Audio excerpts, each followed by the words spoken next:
අපි සමහර දේවල් කරන්නේ සමහර දේවල් නොකර ඉන්නේ. අපේ හැසිරීම පිටිපස්සේ තියෙන ඇත්තම ඩ්‍රයිවිං ෆෝස් එක මොකන්ද? අද අපි මේ ප්‍රශ්න වලට උත්තර හොයන්න උත්සාහ කරමු මනෝවිද්‍යාවේ එන ප්‍රසිද්ධම න්‍යායක් වන මස්ලෝගේ අවශ්‍යතා ධූරාවලිය මැසපව්. හොඳයි. එහෙනම් අපි මේ ප්‍රශ්නෙන් පටන් ගමු.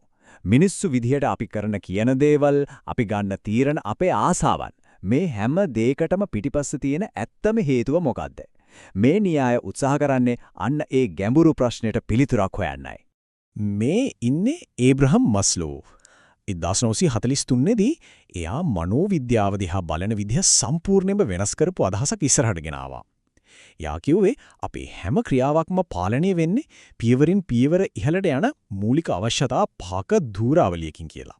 මේ න්‍යාය බිහිවන්නේ 1943 දී. හැබැයි මෙතන තියෙන විශේෂත්වය තමයි මාස්ලෝව් නේක ගොඩනගන්න පදනම් කරගත්තේ සාමාන්‍ය මිනිසුන් නෙවෙයි. එයා අධ්‍යයනය කළේ ඇල්බර්ට් අයින්ස්ටයින් වගේ තමන්ගේ ශාස්ත්‍ර වලින් උපරිමයටම ගියපු ආදර්ශමත් චරිත.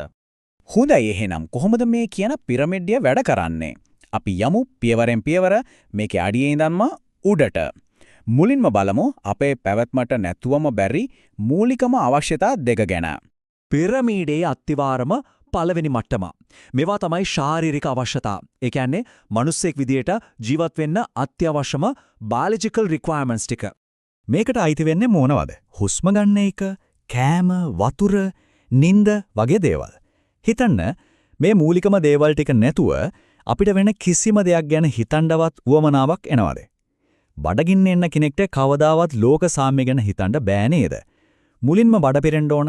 හරි. ශාරීරික පැවැත්ම සිකියෝ වුණා කියමුකෝ. ඊළඟට මොකද වෙන්නේ? අපේ අවධානය යොමු වෙනවා ස්ථාවර ආරක්ෂිත පරිසරයක් හදාගන්න එකට. මේ අවශ්‍යතාවය සපුරා ගන්න තමයි අපි සල්ලි හොයන්නේ, සම්පත් එකතු කරන්නේ, අනතුරු වලින් බේරලා ඉන්න හොඳ නවාතැනක් හොයාගන්නේ. මූල්‍යමය ආරක්ෂාවේ ඉඳලා ශාරීරික ආරක්ෂාව දක්වාම හැමදේම මේකට අයිති. හරි. දැන් අපේ මූලික පැවැත්ම තහවුරුයි. ආරක්ෂාවක් තියෙනවා. ඒත් අපි තනියම ඉන්න කැමති නෑනේ. දැන් අපි එනවා පිරමීඩේ මැද තට්ටුවලට. මෙතනින් දැන් වැදගත් වෙන්නේ අපේ මනෝවිද්‍යාත්මක සහ සමාජීය අවශ්‍යතා. තුන්වෙනි මට්ටම. මේ කියන්නේ අනිත් මිනිස්සු එක්ක සම්බන්ධතා ගොඩනගා ගන්න. යම්කිසි කණ්ඩායමක සමාජයක කොටසක් වෙන්න තියෙන අපේ ප්‍රබල ආසාව. මේක විවිධ විදිහට එළියට එන්න පුරුවන්. පවුලේ අය, යාළුවෝ එක්ක තියෙන බැඳීම්, එහෙමත් නැත්නම් සමාජයකට, කණ්ඩායමකට අයිති වෙන්න තියෙන උවමනාව මේ ඔක්කොම එන්නේ මෙතනින්. හතරවෙනි මට්ටම ගෞරවය. මෙතරදී ලොකු වෙනසක් සිද්ධ වෙනවා. දැන් නිකම්ම කණ්ඩායමක ඉන්න එක මදි. අපිට ඕනෙ වෙනවා ඒ කණ්ඩායම ඇතුළේ පිළිගැනීමක් ලබන්න, ගෞරවයක් ලබන්න, යමක් සාක්ෂාත් කරා කියන හැඟීම දැනෙන්න. මේ ගෞරවය හොයාගෙන යන ගමනේදී අපි විවිධ පාරවල් තෝරගන්නවා. සමහරු හිතනවා බාහිර දේවල් වලින්, සමහර විට වටිනා ඔරලෝසුවක් වගේ දෙයකින් මේ පිළිගැනීම ගන්න පුළුවන් කියලා. හැබැයි තවත් අය ඉන්නවා තමන්ගේම හැකියාවෙන්, දැනුමෙන්, මහන්සියෙන් වැඩ කරලා ඒ ආත්ම ගෞරවය ගොඩනගා ගන්නවා. හරියටම මේ මට්ටමේදී තමයි අපේ තරංගකාරීත්වයේ උපරිමයටම එළියට එන්නේ.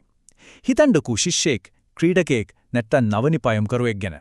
ඒ අය තමන්ගේ උපරිමයම කරන්නේ මේ පෙළඹවීම නිසා. නීල් ආම්ස්ට්‍රෝං සඳට ගිය එකත් මේ වගේ පෙළඹවීමක අන්තිම ප්‍රතිඵලයක්. හොඳයි. දැන් අපි යන්නේ මේ ධූරාවලියේ ඉහළටම උච්චතම ස්ථානයට. හැබැයි එක දෙයක් මතක තියාගන්න ඕන, මේක හැමෝටම ලේසියෙන් ළඟා වෙන්න පුළුවන් තැනක් නෙවෙයි. මේක කොන්දේසි සහිත ජයග්‍රහණයක්. මොකක්ද කොන්දේසිය? මේකයි කාරණය. පිරමීඩය කියන්නේ අනුක්‍රමික දෙයක්. ඒ කියන්නේ මේ උඩම තියෙන පියවරට යන්න නම් අර අපි කලින් කතා කරපු මට්ටම් හතරම සම්පූර්ණ වෙලා තියෙන්න ඕන. ශාරීරික අවශ්‍යතාව, ආරක්ෂාව, ආදරය සහ ගෞරවය. මේ ඔක්කොම හරිනම් විතරයි ඊළඟ පියවරට යන්න පුළුවන්. මෙන්න අපි එනවා පිරමීඩයේ මුදුනටම. පස්වෙනි මට්ටම ස්වයං සාක්ෂාත්කරණය. නැත්තම් self actualization. සරලවම කිව්වොත් මේ කියන්නේ අපේ පොටෙන්ෂල් එක උපරිමටම පාවිච්චි කරලා අපිට වෙන්න පුළුවන් හොඳම පුද්ගලයා වෙන්න තියෙන අභ්‍යන්තර පෙළඹවීම. මේ මට්ටමට ආවම බාහිර පීඩනයන්ගෙන් අපි නිදහස් වෙනවා. අපි වඩා නිර්මාණශීලී වෙනවා, තීන දේ තීන විදිහට පිළිගන්නවා, අනිත් අයට උදව් කරන්න පෙළඹෙනවා. හැබැයි මේක ස්ථිර තැනක් නෙවෙයි. පහළ මට්ටමක මොකක් හරි ප්‍රශ්නයක් ආවොත්, උදාහරණයක් විදිහට රැකියාව නැති වුණොත් අපිට ආයමත් මේ උසස් තත්වෙන් පහළට එන්න සිද්ධ වෙන්න පුළුවන්. හරි, මේ න්‍යාය ඔක්කොම හොඳයි. ඒත් මේක ඇත්ත ජීවිතේට ප්‍රායෝගිකව යොදාගන්නේ කොහොමද?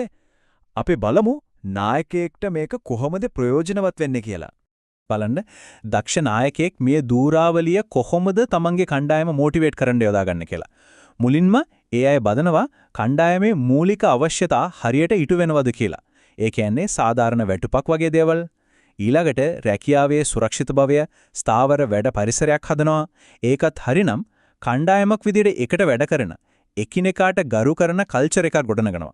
අන්නේ පදනම ශක්තිමත් වුණාම කණ්ඩායමේ හැමෝටම තමන්ගේ උපරිම දක්ෂතා පෙන්වන්න එක්සෙල් වෙන්න අවස්ථාව ලැබෙනවා. ඉතින් අපි මේ විග්‍රහය අවසන් කරන්නේ මේ ප්‍රශ්නයත් එක්ක.